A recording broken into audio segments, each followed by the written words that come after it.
안녕하세요. 시니어 전문 기자가 전하는 꼭 필요한 생활 정보, 황금마차입니다. 오늘 중요한 정보는 끝까지 꼭 들으셔야 합니다. 구독과 좋아요도 부탁드려요. 네, 안녕하세요.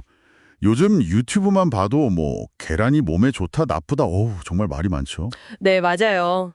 그래서 아마 청취자님들도 궁금한 게 많으셨을 것 같아요. 그렇죠. 오늘 저희가 계란에 대한 여러 가지 오해들, 또 진짜 정보들 좀 속 시원하게 풀어드리려고 합니다. 계란, 이거 하나도 어떻게 고르고 또 어떻게 드시냐에 따라서 건강에 미치는 영향이 생각보다 크거든요. 네, 특히 연세가 좀 있으신 분들은 오늘 내용 더 귀 기울여 들으셔야 할 것 같습니다. 그럼 가장 흔한 오해부터 한번 짚어볼까요?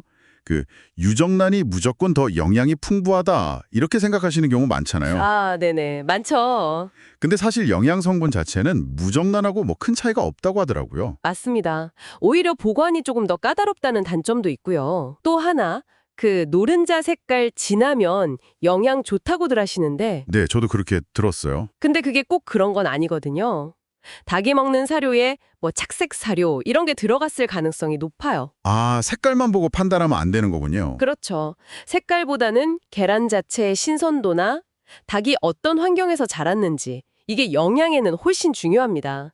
오히려 자연 속에서 자란 닭 노른자는 색이 좀 옅을 수도 있어요. 또 유기농이라고 하면 다 좋다고 생각하기 쉬운데 그것도 좀 따져봐야 한다면서요? 네.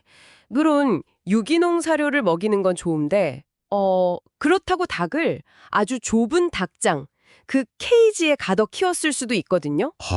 유기농 사료만 먹인다고 닭이 아니네요. 네. 그리고 항생제 사용 여부도 또 별개일 수 있고요.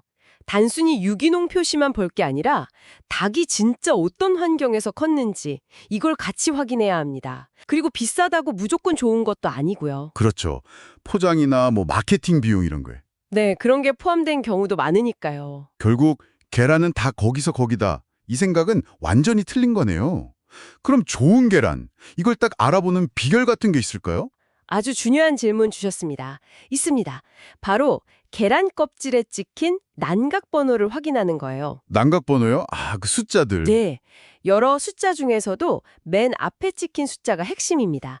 이 숫자가 바로 닭의 사육 환경을 알려주는 코드거든요. 아하, 어떤 의미인데요? 자, 0번은 유기농 인증 농장에서 방목해서 키운 닭이고요. 1번은 축사 밖에서 자유롭게 돌아다니며 자란 닭. 그러니까 방사사육이죠. 네. 2번은 축사 아니지만 그래도 좀 자유롭게 돌아다닐 수 있는 평사사육. 그리고 3번이 우리가 흔히 아는 그 좁은 케이지 사육입니다. 숫자가 낮을수록 좋은 환경이네요. 그렇죠. 닭이 얼마나 자유롭게 움직이고 햇볕을 쬐었는지가 계란의 영양성분, 비타민 E라던가 베타카로틴, 레시틴 같은 것에 직접적인 영향을 미칩니다. 그렇다면 어떤 번호를 고르는 게 제일 좋을까요? 0번이 제일 좋아 보이긴 하는데 가격이 좀 있겠죠? 네, 물론 0번이 가장 이상적이겠지만 가격 부담이 있을 수 있죠. 그래서 여러 자료를 종합해보면 닭의 활동성도 보장되고 영양성분도 상당히 우수한 1번. 1번 방사사육이요? 네, 1번 방사사육 계란이 가격 대비 아주 좋은 선택이 될 수 있습니다. 영양도 챙기고 가격도 어느 정도 합리적이고요. 1번 기억해야겠네요.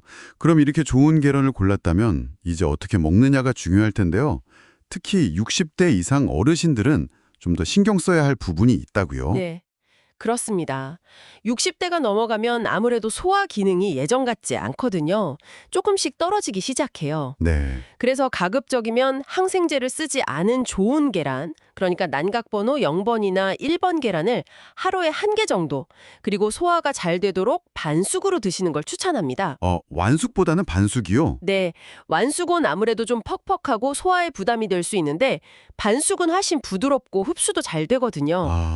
그래서 어떤 어르신이 완숙 계란 2개 드시고 속이 더부룩했는데 반숙 하나로 바꾸니까 속이 편안해졌다는 이야기가 있었군요. 네, 바로 그거죠.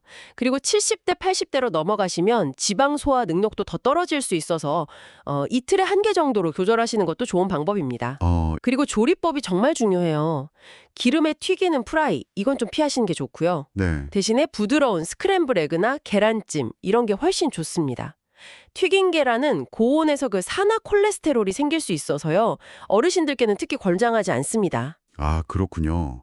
근데 어르신들 중에 가끔 기력 보충한다고 날계란 드시는 분들도 계시잖아요. 그건 괜찮은가요? 아, 그건 좀 피하시는 게 좋습니다. 날계란 흰자에는 아비딘이라는 성분이 있는데요. 이 아비딘이 우리 몸에 꼭 필요한 비타민 중 하나인 비오틴의 흡수를 방해해요. 딱 달라붙어서 흡수를 막거든요. 비오틴이 부족하면 어떻게 되는데요? 탈모나 피부 문제 같은 게 생길 수 있어요. 게다가 면역력이 약한 어르신들은 살모넬라균 감염 위험도 무시할 수 없고요. 와, 정말 조심해야겠네요. 그럼 계란을 정말 보약처럼 먹으려면 어떤 조리법이 가장 좋을까요? 가장 추천하는 건 역시 반숙입니다. 끓는 물에 넣고 딱 6분 30초. 이 정도 삶으면 영양 손실도 적고 소화도 아주 잘 되죠. 6분 30초. 네. 그리고 계란하고 물을 1대1 비율로 섞어서 약한 불에 찐 계란찜. 이것도 아주 부드럽고 좋고요. 또 짜지 않게 끓인 계란국도 괜찮습니다. 계란말이는요? 그것도 많이 해 드시는데. 아, 계란말이도 괜찮아요. 다면 기름을 아주 조금만 쓰고요. 설탕 대신에 양파 같은 걸로 단맛을 내면 훨씬 건강하게 드실 수 있습니다. 아, 방법이 있군요. 혹시 계란이랑 같이 먹으면 영양 효과가 더 좋아지는 그런 음식도 있을까요? 그럼요. 아주 좋은 궁합이 있죠. 바로 토마토입니다. 토마토요. 네, 토마토의 라이코펜 성분하고 계란 속 지용성 비타민이 만나면 서로 흡수율을 높여줘서 시너지 효과가 납니다. 토마토랑 같이 먹으면 좋군요. 또 다른 건 없나요? 섬유질이 풍부한 현미밥이랑 같이 드시는 것도 좋고요. 아니면 신선한 샐러드에 올리브 오일 드레싱 살짝 뿌려서 계란이랑 같이 드시면 영양 균형 맞추는데 아주 큰 도움이 됩니다. 오늘 정말 계란에 대해 몰랐던 사실들, 유용한 정보들이 정말 많았네요. 정리를 좀 해볼까요? 네. 계란 고를 때는 껍데기 난각번호 맨 앞자리가 0번이나 1번인지 확인하는 게 좋고, 그렇죠. 방사나 유기농. 네, 그리고 60대 이상이시라면 하루 또는 이틀에 1개 정도를 반숙이나 찜처럼 부드럽게 조리해서 드시는 게 좋다는 거. 맞습니다. 소화 부담 없이요. 그리고 이왕이면 토마토나 현미밥이랑 같이 먹으면 더 좋고요. 네, 아주 좋은 습관이죠. 오늘 알려드린 내용들이 어떻게 보면 사소해 보일 수도 있지만 꾸준히 실천하시면 분명히 건강에 긍정적인 변화를 가져올 겁니다. 네. 꼭 기억하셔서 매일의 식탁에서 건강을 잘 챙기시길 바랍니다. 오늘 내용을 좀 더 자세히 확인하시려면요. 아래 고정 댓글을 참고해 주시면 좋겠습니다. 황금 정보를 매일 받으시려면 구독과 좋아요 부탁드리고 의견이나 궁금한 점은 댓글에 남겨주세요. 황금마차 사랑해 주시고 오늘도 좋은 하루 되세요.